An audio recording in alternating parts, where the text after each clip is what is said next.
You've probably thought about and maybe even acted on diversity and inclusion in your workplace.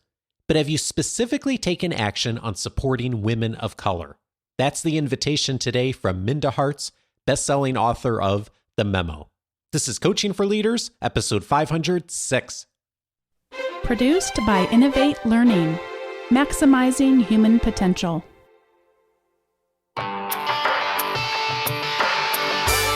Greetings to you from Orange County, California. This is Coaching for Leaders, and I'm your host, Dave Stachowiak. Leaders aren't born, they're made. And this weekly show helps you discover leadership wisdom through insightful conversations. So many of us have a heart and a desire to see our organizations be places where they really embrace diversity, support inclusion, and do so many of the other good things that we talk about a lot. And even though we talk a lot about it, we don't always take the action that we want to take. Today, I'm so glad to welcome an expert who's going to help us challenge to take the next step on our actions to build an organization and a workforce that is helping us to all include everybody. I'm glad to welcome to the show today, Minda Harts. Minda is the founder and CEO of The Memo and an advocate for women of color in the workplace. She is a sought-after speaker and thought leader, frequently speaking on the topics of advancing women of color, leadership, diversity, and entrepreneurship. In 2018, Minda was named as one of the 25 emerging innovators by American Express. Minda has been a featured speaker at TEDx Harlem, Nike, Levi's, Twitch, Bloomberg, Google, LinkedIn, South by Southwest, and many other places.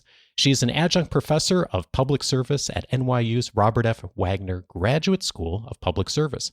She also hosts Secure the Seat, a weekly career podcast for women of color, and she's the author of the best-selling book, The Memo, What Women of Color Need to Know to Secure a Seat at the Table. Minda, I'm so glad to welcome you to the show. Thanks, Dave. I'm so excited for our conversation today. Oh, me too.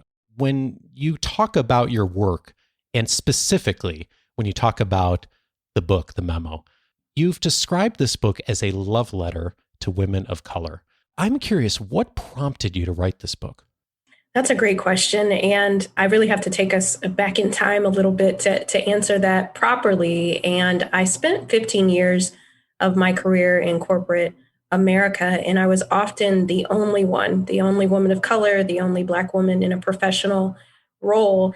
And you start to shrink in certain ways because you realize that you're not necessarily able to bring your authentic self to work in every case. And I started to settle into some of the biases, microaggressions and things of the sort, because I didn't think that I was able to speak on those things because I might be met with, oh, you're taking what I'm saying wrong, or you're the angry Black woman, or any of those things. So for so long, Dave, I just didn't think that this was going to be any different for me in the workplace. I just felt like, okay, this must just be what the workplace is going to be like, treating some women of color, invisible, or as though we can't bring our race to the workplace. And it was around the Trayvon Martin time period where I was living in Los Angeles at the time, and the company I was working for, they're on Wilshire Boulevard, which is a popular street in Los Angeles. And there was a march taking place. And I went down to check it out. And I thought to myself, what is my advocacy going to be? What is my legacy going to be in order to make things better for people who look like me? And I started to really wrestle with my place in this world, not just helping maintain status quo inside the workplace, but actually disrupting it so that the workplace works for everybody, including women of color. And so in 2015, I started my company, The Memo LLC, which is a career company that helps women of color prepare for their seat at the table. And through, more of that advocacy, then I later had the opportunity to start a podcast and then write one of the first books about the experiences of women of color in the workplace. I just wanted us to be able to be seen, but most importantly, I wanted those who work with us, our colleagues, our managers, those who report into us, to have a better understanding of how they can engage with us once they understand some of the unique challenges that only we face. Regular listeners of the show know that I generally don't talk much about current events or politics or anything else that's going on in the world, because so much of what we talk about on the show is timeless. And yet, I don't think we can have a real conversation about supporting women of color without talking about 2020, the year. It has been a crazy year for so many, and especially for women of color. We've had this polarizing election here in the United States. We've, of course, had the police violence, most notably George Floyd and Breonna Taylor, but so many others. COVID, of course. How has 2020 affected how women of color show up in the workplace? That's such a great question. And it's been difficult. And to your point, we're all experiencing the pandemic, but two things can be true at the same time. We might be experiencing the pandemic, but we're maybe experiencing it differently depending on where you live, what part of the country, where you're working, et cetera. And I think for women of color in particular, we are experiencing what some would call a syndemic. We're experiencing the health crisis. We're experiencing racial unrest inside, outside the workplace, just so many different things, political. There's so many things that we're grappling with. But I think in terms of being a woman of color in the workplace, and then also dealing with such a heavily, as you said, polarized time in our country, especially when it comes to some of the current events like Breonna Taylor and George Floyd, those things really hit differently for women of color because you're trying to grieve certain things that are happening within your community, and then also try to show up inside of the workplace where now we're having conversations about race that we weren't having before.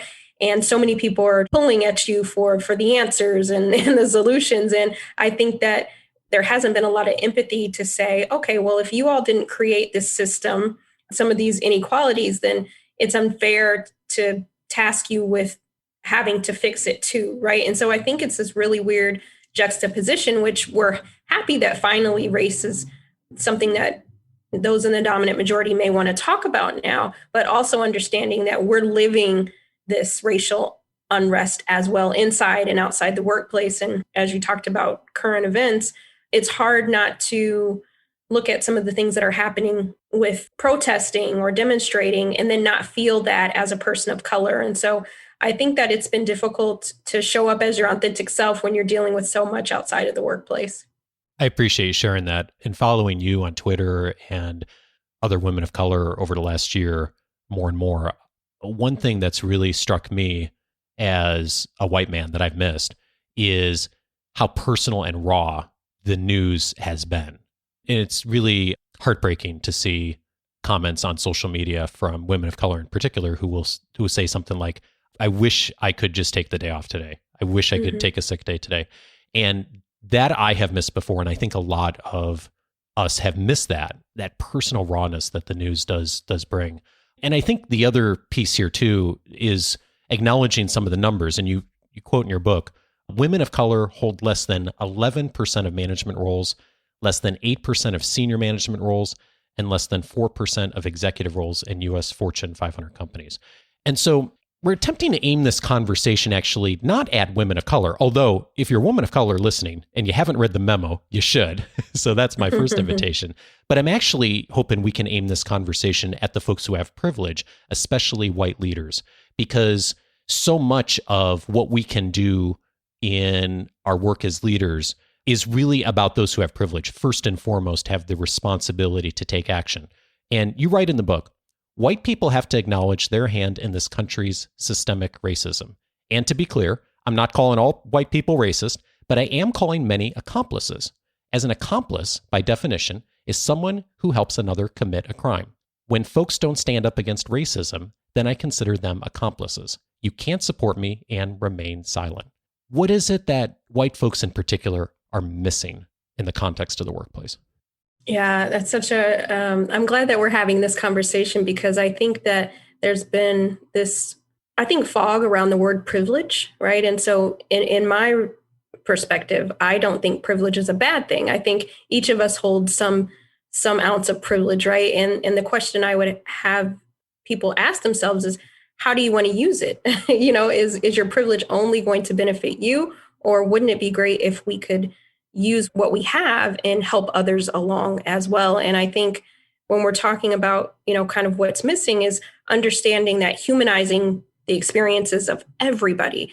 I think at the end of the day, one of the things I always ask my students in class, many of them are practitioners, HR leaders, aspiring managers, and I ask them, for those who are managing teams, how much productivity do you want out of your team? And everybody will always say, oh, we want everybody to be productive. I said, well, in order to do that, you have to be invested in everyone's success, right? And so I think that part of that is understanding that data matters and that we have to look at those. And we can say, well, maybe someone's not working hard enough or some of those things. But let's be honest, it's hard to get your seat at the table or move up in a position or advance in your career if you don't have a manager that's invested in your success, if you don't have a manager who's speaking your name in the rooms or thinking about you for those stretch assignments. And when I was writing the book, Dave, I interviewed over 100 women of color. And the one thing that struck me was over 70% of them said that they felt like their managers were not invested in their success. And I think that correlates directly to the numbers that you just mentioned, because I know in my past life, I had sponsors and advocates who were helping me advance, right? And I think about not everybody has that opportunity. So how can we look at our team and say, how can I invest in everyone on the team, not just the people I golf with or not just the people that, I have things in common with, but what would it look like to help those who don't necessarily have the opportunities that others might have? Because we also have to say there's proximity to privilege. The last thing that I'll say is, the other thing I think that's missing is sometimes we say women in the workplace, but when we say that, there's so many different variations of being a woman, right? And so oftentimes the women that benefit the most in the workplace tend to identify as white women, whereas others don't have those opportunities. And so I think we really have to look at even our gender initiatives, making sure that we're not leaving anybody behind. I'm glad you brought that up, and I want to ask you more about that later, the one-size-fit-all language that a lot of us have used, specifically the word women, and getting better at being intentional about that. Speaking of women, one of the things that really struck me in this book is this passage I'm about to read, and I'm trying to figure out a way to highlight this without it sounding self-serving. So hopefully it doesn't land that way, because I think there's a lot more complexity in this than just these few sentences. But it is a theme throughout the book. And so I think it's important to set this up and that I'm curious about it. You write, when I conduct workshops across the country, I ask women of color, who are the sponsors, mentors, or champions of their successes?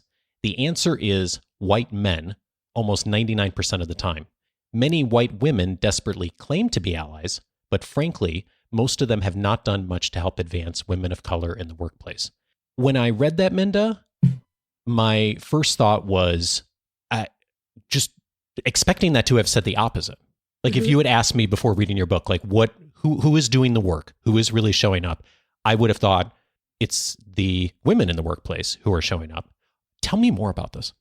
Yeah, I'm glad that we're digging into this because I think, we're talking about what are we missing? And I think sometimes this assumption is that women are helping women. And don't get me wrong, there's been some great women who've been advocates and sponsors of my success. But when I look at the transitions, the real pivotal moments in my career, they were because white men were invested in speaking my name in the room, and not in a charity type of way, just saying, oh, Minda, she's really great. Had you considered her for this role? And because they vouched for me, I had two men in particular, Rob and Chuck, and both of them, if you put us all in the room together, you probably wouldn't know that we even knew each other, right? We just look like opposites attract. But the more you get to know somebody and realize, wow, me helping Minda doesn't take away anything that I'm doing. And I think that's part of the conversation. But because historically there's only been a few seats at the table for women to occupy, I think that there's been this scarcity mindset around,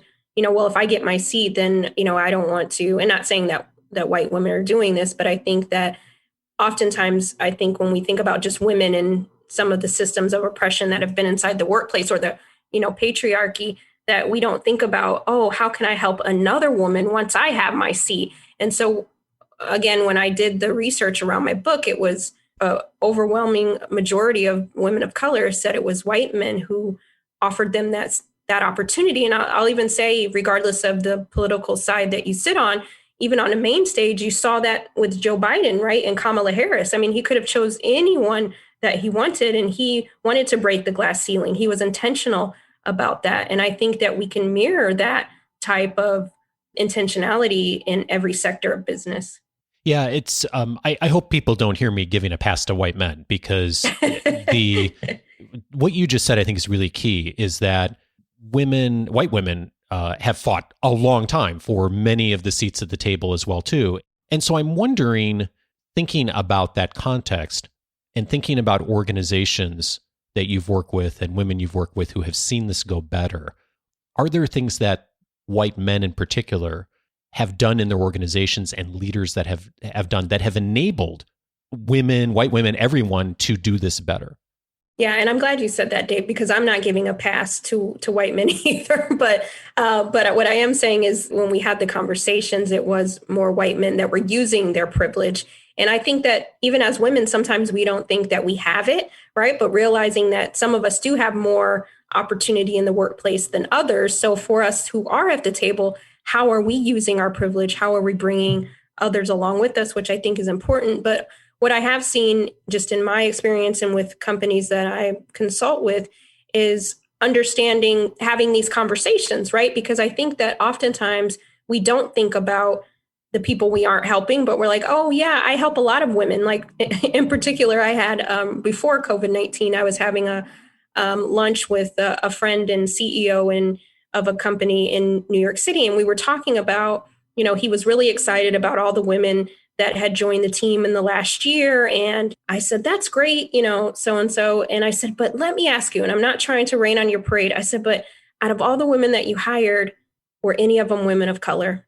And he sat back and he said, no, none of them are. I said, so yes, you do have a diverse workforce. You have both genders are represented in this way, but think about, how are you going to make sure that it's more intersectional, more diverse, just outside of gender? And I said, it's going to take intentionality. And he's like, well, I work with some headhunters and this is who they send over. And I said, well, then maybe you have to consider working with other headhunters that focus in diverse talent, right? Or switch up where you're recruiting at. I said, because if you go to the same pool, you're always going to get the same wave, right? So if you want something different, you're going to have to go to different places. And I think that's part of it, right? Just having the conversation. And he said, and he could have been defensive about it. And I was really happy that he was being a courageous listener. We were having a courageous conversation, and he said, I hadn't thought about it. And he said, you know what, I need to do better with that. And I think that's part of it, Dave, like having these conversations for people to think, you know what, I hadn't considered that. And now I need to take some action to make sure that I'm being more intentional to make sure the workplace works for everybody.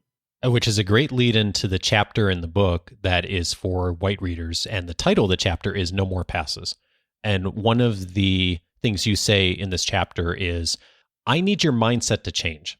No longer can you run to your safe place and assume we aren't moving forward in our careers because we aren't working hard enough, or we aren't qualified, or that we experience the same workplace inequalities because we're both quote unquote women. Don't you hate it when men make assumptions about who you are because of your gender? Same principle applies. Can I tell you how many times I've been at a store and have had white people walk up to me and assume I work there? Too many to count. The level of tone deafness is at an all-time high. We don't exist just to serve you.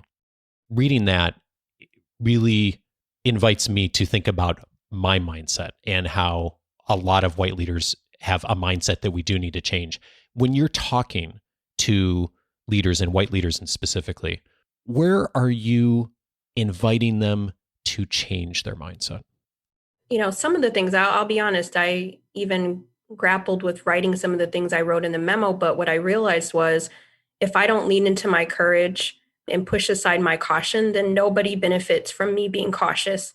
And I had so many white leaders that read the memo and they're like, oh my God, why didn't my colleague tell me I was doing this? Why didn't they say anything? And I said, well, you have to look at it from two perspectives. So maybe they were trying to give you the cues and you might not have been taking them, right? Or number two, there wasn't this psychologically safe environment for people to be able to be honest, right? Without there being some backlash, or without being told you're taking it the wrong way, or that's not what I meant. Because oftentimes with women of color, if we do have a certain situation that's been uncomfortable, we don't always have the agency to be able to come to someone and say, hey, this is happening. And I'm not telling you because I think you're racist. I'm telling you because I enjoy my work and I want this to be better for everybody. And if you have this information, this will make you better too, right? But I think we are sometimes scared to have these conversations. So nobody's having them, right? And so we just continue to keep harming each other in these ways. And I think that it's important for us to take a step back and say, okay, how have I contributed to these systems that don't benefit everybody? And it doesn't mean you're a bad person. It just means that there's room for growth. And so I would encourage everybody to think about those ways. If it's their hiring, their interviewing, internships, even just their personal outlook on things. So the other thing I'll say is, when I was in corporate America, I was the only Black woman of color working in the space at the firm that I worked at. And I would go to certain events and it would blow my mind how often somebody who was there would come to me and ask for a drink or ask if I could put their plate up because they hadn't seen anyone like me in a leadership role. So they just assumed I was there for the wait staff. And I think the only way that we chip away at these biases that we have, again, unintentional or intentional, is changing the way we think about things and how we view people, seeing people as whole people, right? Allowing people to get to know each other. And I think that's part of it. You can vouch for people once you get to know people without the stereotypes. And just to be clear, we're not talking about stories from like 40, 50 years ago. I mean, you're younger than me. This is recent stuff, right? This is recent stuff. Yeah. This was recent stuff. This isn't, like you said, 1955. No, I think that situation happened to me in 2016. Yeah. Thanks for sharing that. I think about what you just said a moment ago of coming to, a woman of color talking to a white person in their workplace who maybe is their supervisor and having a conversation like that about, hey, I'm not saying you're a racist. Here's something you may want to know, though. That takes a lot of courage, a lot of courage. And I think a lot of time that conversation doesn't happen. And I am of the belief that if you're the person with power, you need to lead that conversation. You need to lean in first. And I'm thinking about the quote you have in the book from Michelle Obama, who said, "So many of us have gotten ourselves at the table, but we're still too grateful to be at the table to really shake it up." And I think that understandably stops women of color and white women too, right, from leading that conversation. And that's why I really think this chapter is important of what are some of the things, especially white folks in leadership roles, can do to do better. And I think it'd be useful if we can dive in on a few of these, like what should white leaders be doing differently? And one of them that you highlight in the book is language, and some of the language that folks tend to use when talking to or describing women of color. And you mentioned the words angry, hostile, hysterical, the things that we have heard in society, but you also point out the word articulate. Tell me about that word. Yeah, articulate is definitely one of those trigger words, right? Because, and I think it goes back to this, Dave. I think most people, I would venture to say, most people mean well. I think that the issue with a lot of this is that we have not gotten a chance to get to know each other in a real way, right? And so if you're never engaging with someone of color, and then the first thing that you say is you're so articulate, it's almost as if the bar is so low, right? I joke a little bit about it in that chapter, is that I've lived in the United States my whole entire life. I have advanced degrees. Like the first thing that you want to kind of narrow in on is how I formulate my sentences, but I don't ever hear my counterparts say that to other white people. It's very rare. And so I think that, again, it's almost like this, like we're not even being engaged at a level of just humanity, right? Like the bar is just so low. And so I think that even though I think when it's being said, it's well intentioned, but we can't change a system. We can't shake up the table with good intentions. We're only perpetuating bad habits. There's a subheading in the book that says, let's talk about hair. And so you say workplace politics just seem to revolve around hair. This is a conversation I feel really ill-equipped to have as far as like thinking about talking to women about hair and how that comes up in the workplace. Where are we messing up on this?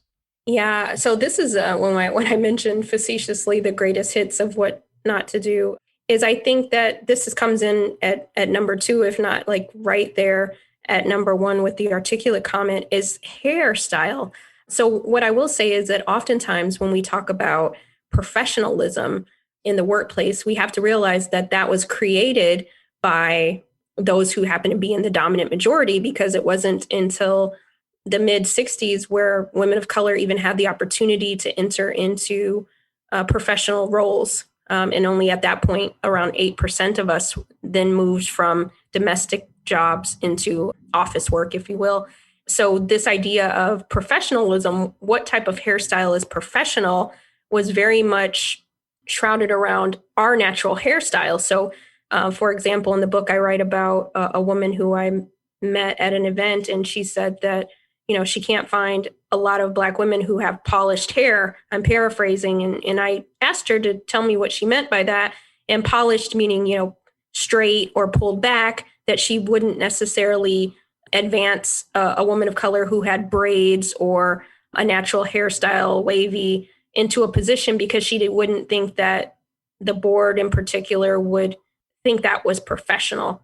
Unlearning that just because I am having braids or a blowout doesn't mean that I'm doing my job any less. And I think that's the part that I want to really hone in on, is that it's been viewed upon, and it's been said in many cases where that type of hairstyle is unprofessional for women of color, but I don't hear that type of language when, we're talking about white women in their hair. Thank you for that. Super helpful. We hit on this point a bit ago, but I think we should come back to it on just the word women. And one of the things, I love this line in the book. You say, one size doesn't fit all. The word women in the workplace has become a one size fits all sports bra, which is great.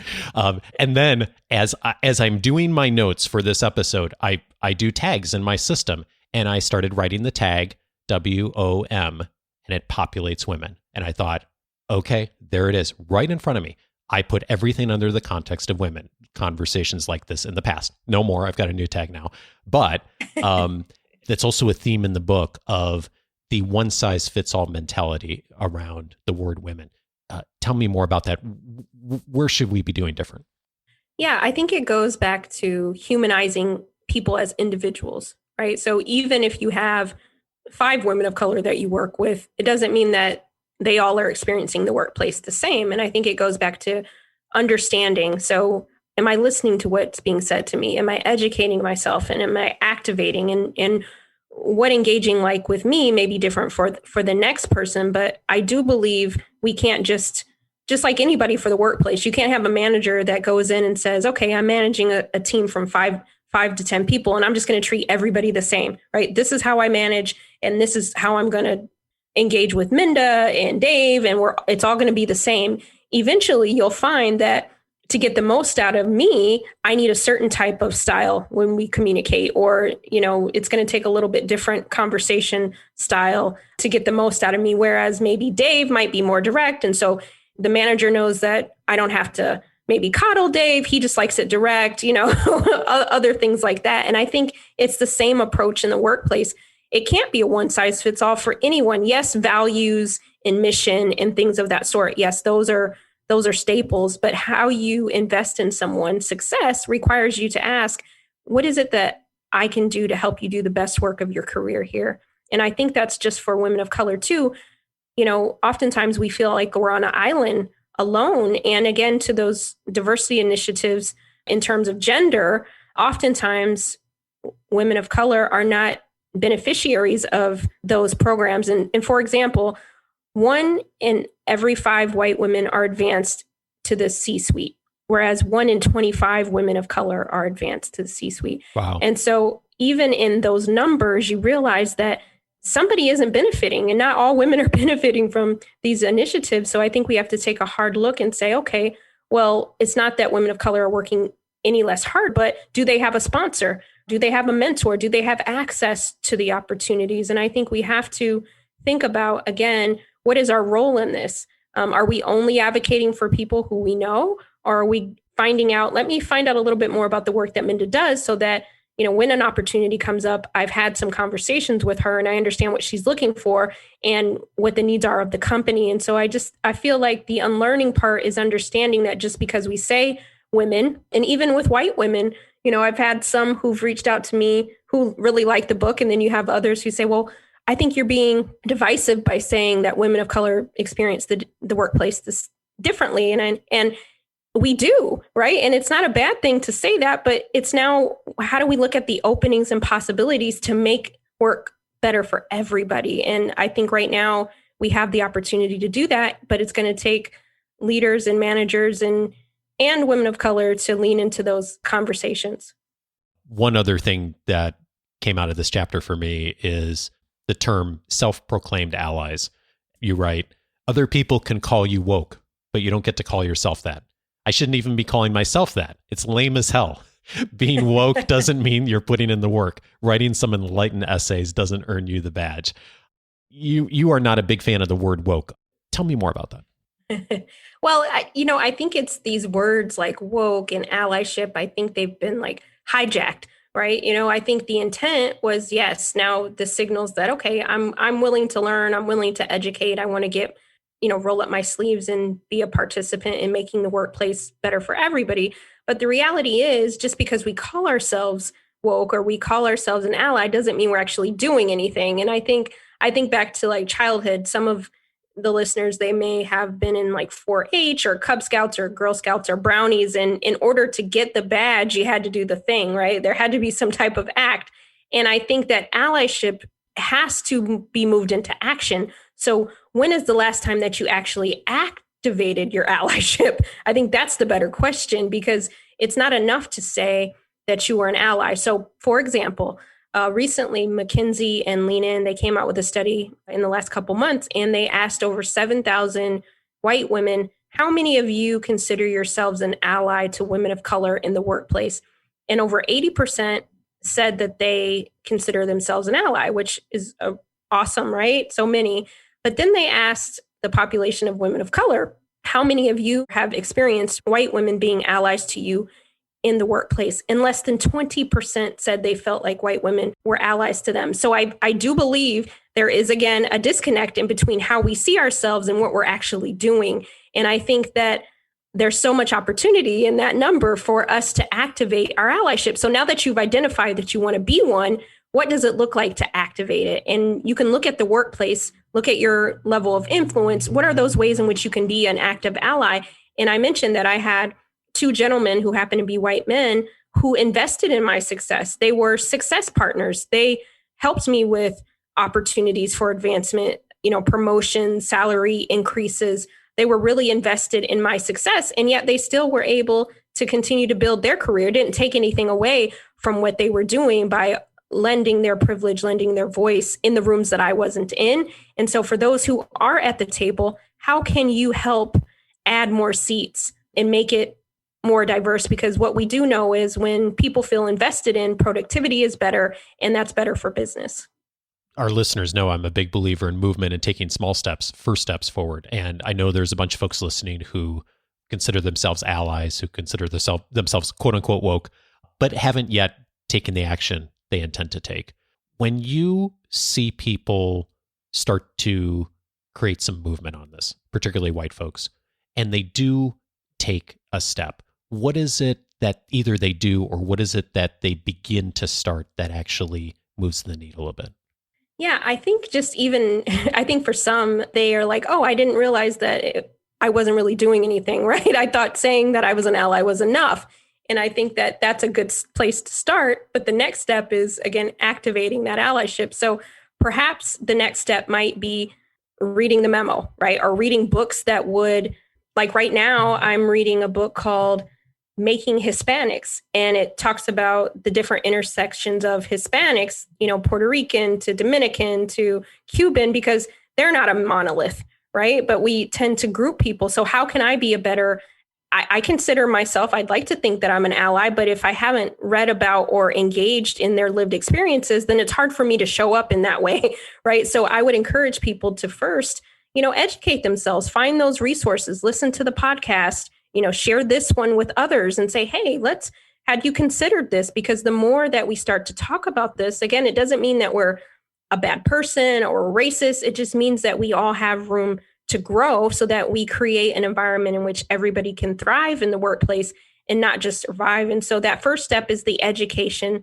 I think it's so important. And then the next step is when you have an opportunity to show up for somebody, do it. So maybe if you're, for example, maybe a lot of us are on these, Zoom calls or we're in a video conference. And if you notice that maybe a woman of color has been trying to come off mute, but nobody's allowing her the space to be able to talk, you could say, you know what? I think Minda had something she was trying to say. I noticed that she was trying to come off mute. Let's bring her into the conversation. Like, those are things that we can do, right? Even if you don't know me and have a relationship with me, but that's one step. Or maybe we're all at a virtual conversation and you notice that there was some topic that was talked about. And this is an opportunity for you to reach out to me if we work together and say, you know, I really enjoyed the session that we were having. Can we have a 15-minute, 20-minute coffee? I'd like to discuss some things with you. I think the more we get out of our box and get to know each other, then we'll find out what allyship looks like for that person. Thank you for all that. 2 invitations for me coming out of this conversation. The first one is, if you're a woman of color in the workplace, this book is a must read for you. If you are not a woman of color in the workplace, even more so, the reason to pick up this book and read it. And I hope you'll take Minda's invitation to challenge yourself. There may be some things that are difficult to read in this book. There were some things that made me feel uncomfortable, but that's good because it means that we're learning, we're growing, we're pushing ourselves. Minda Harts is the author of the Memo, What Women of Color Need to Know to Secure a Seat at the Table. Minda, thank you so much for the courage and wisdom of your work. Thank you, Dave.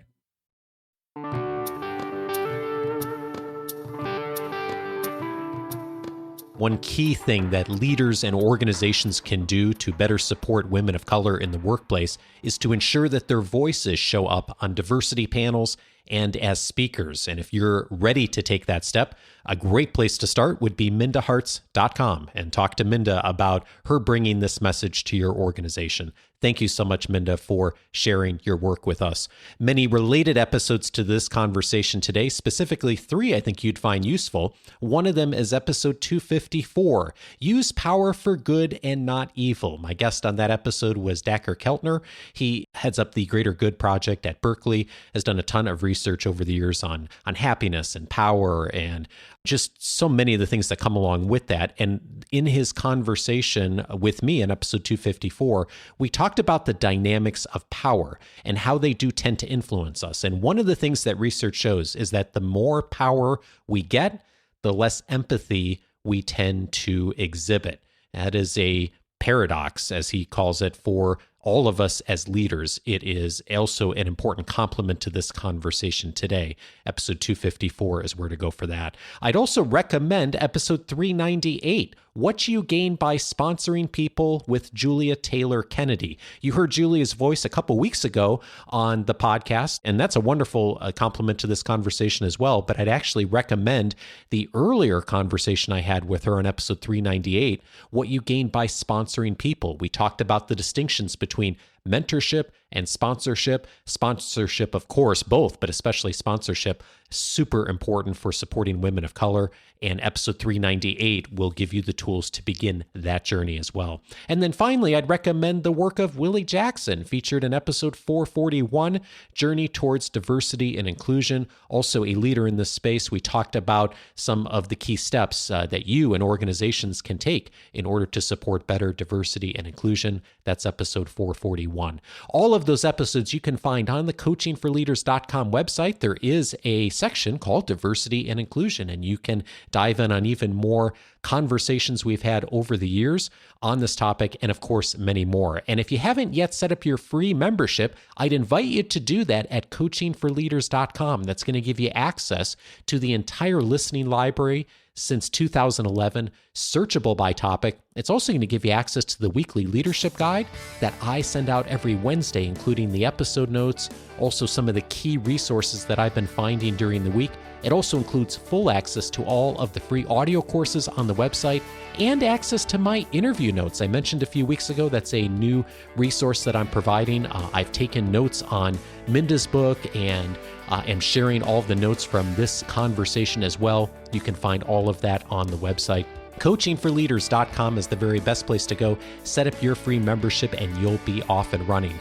Next week is our monthly question and answer show. If you have a question you'd like us to consider on leadership, Bonnie will be joining me for that conversation. Go ahead and go over to coachingforleaders.com/feedback. That's the very best way for you to get a question to us. And we'll be back with you for that conversation on the first Monday of the month. Have a wonderful rest of the week and look forward to seeing you next Monday. Take care.